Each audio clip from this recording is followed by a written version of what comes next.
TNT Tropang 5G versus San Miguel Beermen. This is our match hype.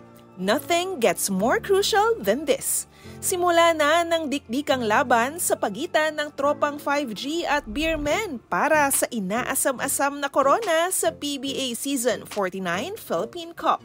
Game 1 na ngayong linggo, July 13, sa Smart Araneta Coliseum sa Cubao, alas 7:30 ng gabi.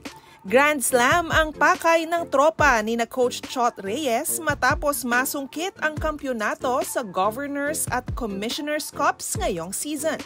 Ang Grand Slam ay huling nakamit ng Nooy San Mig Coffee noong 2014. Bago makabalik sa finals, dumaan muna sa butas ng karayom ang TNT.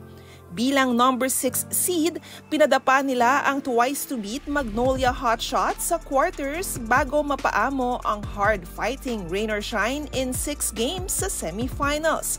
Nagawa ito ng Tropang 5G sa kabila ng mga injury na tumama kina RR Pugoy, Kelly Williams at Calvin Oftana. These guys, they do not know the meaning of quit. They just keep fighting.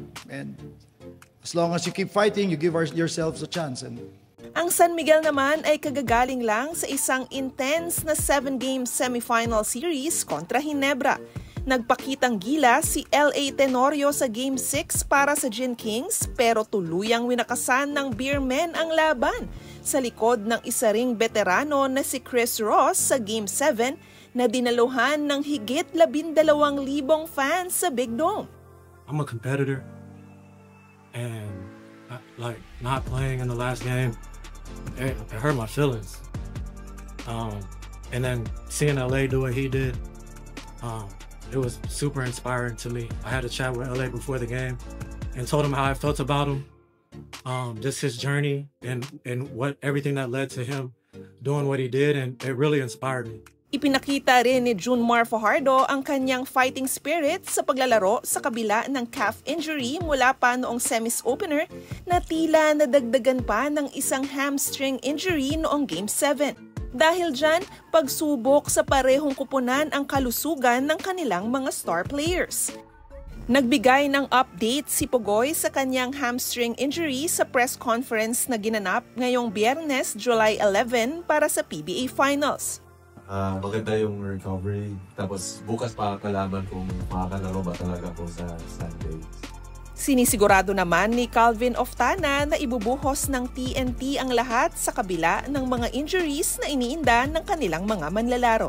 Sabi ng players yung willingness na magtrabaho para sa team nila. Pataasan na ng willpower siguro. Lalo na sa team namin, daming iniinda. Pero yun nga, lumalaban pa rin kami sa lahat ng mga nangyari sa team namin. Ngayong magsisimula na ang Best of 7 Final Series, tinanong ang head coaches ng parehong kupunan ng kanilang prediction. Our job is to win 4 games. If we have the fortune and the talent to win it, then so be it.